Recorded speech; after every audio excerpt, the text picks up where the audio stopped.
बिस्मिल्लाहिर्रहमानिर्रहीम। अस्सलाम वालेकुम रहमतुल्लाह। उम्मीद है आप लोग खैरियत से होंगे। पक्का जुमला। अब तो बच्चे मजाक उड़ाने शुरू हो गए कि साजी ये चीज़ चेंज हो सकती है, हमेशा एक जैसा तारफ़। अब जारी बात तारफ़ एक जैसा ही होता है। तो अहम चीज़ ये है कि हम इसकी सेकंड वीडियो आप करने जा रहे हैं चैप्टर नंबर 4 की, जिसमें 2 सवाल करने जा रहे हैं 4 और 5। पहले एरर मालूम करेंगे और उसके बाद इसकी आउटपुट लिखेंगे। तो जनाब चलते हैं, पहले कोड के एरर मालूम करने हैं। आपको पता है एरर में सिर्फ स्टेटमेंट लिखनी होती है और इस असल जो एरर था उसको रिमूव करके सही करके लिखना होता है। बस आपको 2 नंबर मिल जाते हैं, लंबा काम नहीं करते। तो जनाब इसमें डिक्लेरेशन गलत हुई हुई है और इसको इस तरह लिखना चाहिए। ये देखें कैसे, आप ज़रा ध्यान दें। अच्छा, यहाँ पर अगर 3 लिखें या ना लिखें इससे फ़र्क को नहीं पड़ता। असल चीज़ यहाँ पर मसला है, एरर को डिक्लेयर करके इनिशियलाइज करने के लिए सिर्फ 2 ब्रैकेट लगानी है आसपास और वैल्यूज़ के दरमियान कामा लगाना होता है। देखिए इस लाइन में फ़र्क मालूम कर लें। यहाँ पर ब्रैकेट सिर्फ 2 लगी हुई हैं और दरमियान में लिखा हुआ है कामा के साथ 2, 3 और 4। ये सही तरीका है। ये जो तरीका था ये गलत था और यही इसका एरर था।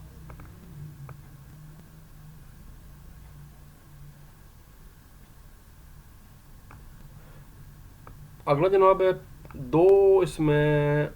अच्छा, एक ही एरर है जी। आप देख लें कि जब वैल्यू इनिशियलाइज होती है तो उसके बाद हमेशा सेमी कॉलन लगता है, कंडीशन के बाद भी सेमी कॉलन लगता है, जबकि दोनों जगह जहाँ पर कामा लगा हुआ है तो यही मिस्टेक है बस, और इसमें कोई मिस्टेक नहीं है।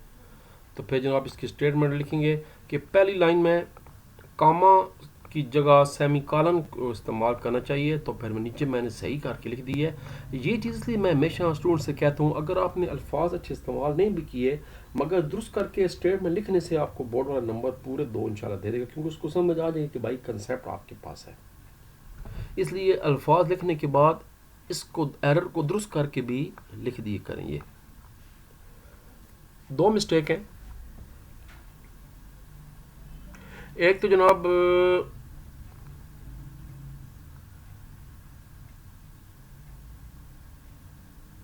यहाँ पर मिस्टेक आ गई कि ये फॉर्मेट स्पेसिफायर में दोनों तरफ कामे लगाना चाहिए, इन्होंने एक जैसे लगा दिए।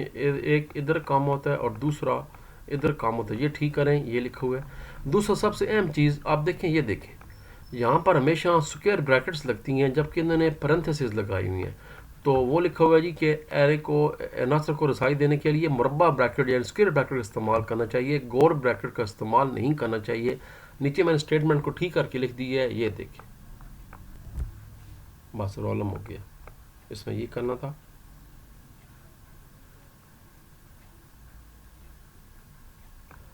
चौथे वाले में क्या है जी कि ये जनाब जो लूप बन गया ये n-1 भी दिया था और यहाँ पर जो है ना वो 4 था। हर दफ़ा वैल्यू माइनस हो रही थी, तो ये कभी भी लूप ख़त्म नहीं होना था। हमेशा ये लूप जब तक बिजली बंद नहीं होती कंप्यूटर चलता था, लूप चलता रहता। तो ये इन्फिनिट लूप बन गया ये। लिहाजा इसको इस तरह लिखना होगा, n++ कर दें और n की वैल्यू 0 कर दें। यहाँ पर कंडीशन बदला देना, n लेस देन साइज के बजाय ग्रेटर देन साइज कर दें। ये मतलब जो भी था दोनों तरीकों से ये इन्फिनिट लूप था। आप इसको इन्फिनिट लूप पे, लूप का मतलब ये है कोई जवाब आना चाहिए था और स्पेसिफिक टाइम के लिए। हम डेफिनेशन पढ़ चुके हैं। अगर इनडेफिनिट हो तो फिर तो रॉलिंग हो गई, फिर फ़ायदा क्या होता उस प्रोग्रामिंग का जो कभी ख़त्म ही ना हो, चलती रहे चलता रहे। तो इसका ये जवाब नोट कर लें आप। आखिरी जो है उसका जनाब इसमें बहुत से एरर हैं। इसमें भी चक्कर सेम हुई है, इन्फिनिट लूप बन रहा है क्योंकि लेस देन 6 लिखा हुआ है। पहले 4 था, अगली दफ़ा 3 आ जाएगा, वो भी 6 से छोटा होता है। फिर 2 आएगा, वो भी 6 से छोटा है। फिर 1 आएगा, फिर 0 आएगा, फिर -1, -2, -3 होता होता होता अरबों खरबों फलान जिनखान तक चला जाएगा। तो ये भी इन्फिनिट लूप बन जाएगा। इसलिए आई माइनस माइनस के बजाय आई प्लस प्लस करें। अच्छा, यहाँ पर हो सकता है आपके जहन में ये आ रहा हो कि आई माइनस माइनस गलत है। गलत नहीं है, प्रोग्राम के अंदर गलत तरीके से यूज़ किया गया है, वरना डिक्रीज करने के लिए भी इस्तेमाल होते हैं प्रोग्राम के अंदर। जैसे गिनती 10, 9, 8, 7 अगर बोर्ड वाला कह दे तो फिर आई माइनस माइनस करना होगा। मगर यहाँ पर कंडीशन देखनी है और इनिशियल वैल्यू देखनी है कि भाई हो क्या रहा है।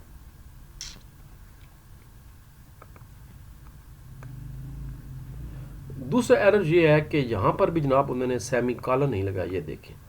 तो जनाब 2 एरर आ गए। तीसरा एरर ये है कि यहाँ पर काउंट नहीं होना, यहाँ पर परसेंटेज डी आता है, ये भी मिस्टेक थी। 3 मिस्टेक है इस प्रोग्राम के अंदर।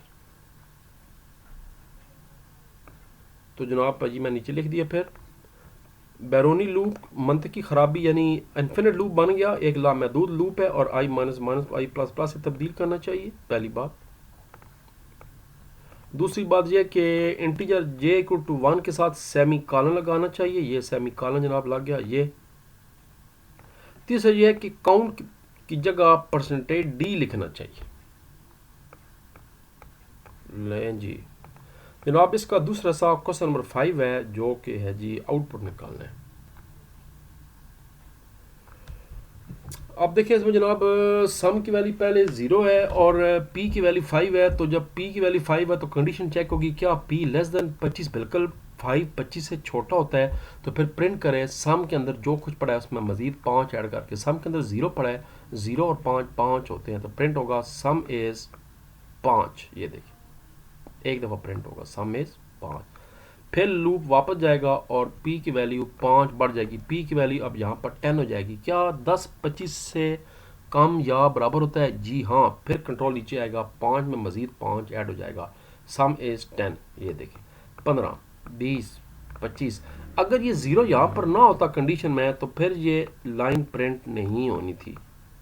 लेकिन इक्वल टू से ये है कि जब p की वैल्यू 25 होगी तो कंडीशन में इक्वल टू भी लगा हुआ है, तो वाकई 25 25 के बराबर भी तो होता है। तो फिर एक दफ़ा लूप मजीद चलेगा, फिर सम के अंदर 5 ऐड हो जाएगा, सम के अंदर 25 हो जाएगा, प्रिंट होगा सम इज़ 25। तो ये लूप 5 दफ़ा चलेगा और ये इसका जवाब है। अगला जनाब ये कि स्टार प्रिंट कितनी दफ़ा होगा? कुछ किताबों में 2 दफ़ा लिखे हुए जो कि दुरुस्त नहीं है, सिर्फ एक दफ़ा प्रिंट होगा। कैसे? इनिशियल वैल्यू 34 है, क्या 34 60 से छोटा या उसके बराबर होता है? बिल्कुल दुरुस्त है। तो प्रिंट करें एक स्टार, प्रिंट हो गया जी। कंडीशन चेक होगी दोबारा, i equal to I multiply by 2 लिखा हुआ है, ये प्लस नहीं है। तो 34 ज़रबे 2 68 बन जाता है। क्या 68 लेस होता है 60 से? बिल्कुल नहीं। क्या 68 बराबर होता है 60 के? बिल्कुल नहीं। तो फिर प्रोग्राम यहीं पर एंड हो जाएगा, कभी भी ये लाइन प्रिंट एफ वाली नहीं चलेगी और अगला स्टार प्रिंट नहीं होगा, सिर्फ एक दफ़ा ये स्टार प्रिंट होगा। इस तरह अगला आप खुद कर लें, बाकी इस खुद थोड़ा सा दिमाग पे जोर लगाए करें। इसका आउटपुट जाएगा जे की वैल्यू 50 है, 49 48 और आखिर में आई की वैल्यू जो है 50 है। यहाँ पर मिस्टेक नहीं करनी, ये बाकी सारी जे हैं और ये आखिर में आई है। आज इसमें थोड़ा सा एक इशू ये बन गया था कि मैंने ये लाइन प्लस प्लस नहीं देखी थी। याद रखें अगर तो प्लस प्लस आना है तो फिर ये प्रिंट होगा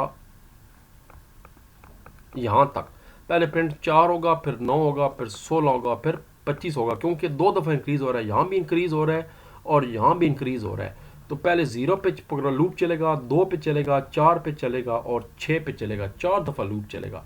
अगर ये आई प्लस प्लस बोर्ड वाला ना दे, आपको चेंजिंग कर दे प्रोग्राम के अंदर, फिर ये लूप 7 दफ़ा चलेगा। फिर आपने 36 49 और 64 भी लिखना होगा, वरना एज इट इज़ जैसा कि प्रोग्राम है उसमें फिर आपने सिर्फ यहाँ तक करना है, बस ये आउटपुट है, ये नीचे नहीं करना। आखिरी भी नोट कर लें, थोड़ा सा घुमा हुआ है, इसमें एरे यूज़ किया जा रहा है और एरेस को आपस में मल्टीप्लाई कराया जा रहा है। ये देखिए, तो वैल्यू ले ली जा रही है और इनको आपस में मल्टीप्लाई की जा रहा है, इंक्रीज़ किया जा रहा है हर दफ़ा। 1 2 3 4 5 6 दफ़ा ये लूप टोटल चलेगा। देखें 3 दफ़ा यहाँ पर चलेगा और हर दफ़ा के अंदर 3 दफ़ा फिर चलेगा। ये स्लैश एन की वजह से हर दफ़ा रिजल्ट एक दूसरे के नीचे प्रिंट हो रहा है। क्योंकि स्लैश एन यहाँ पर ना लगाएं तो फिर रिजल्ट सारे के सारे एक दूसरे के आगे प्रिंट होंगे। ये हम चैप्टर नंबर 1 और 2 में डिटेल से पढ़ चुके हैं। तो जनाब ये थे आपके प्रोग्राम और उसके बाद सबसे अहम काम रह गया प्रोग्राम्स और एग्जाम्पल कोड।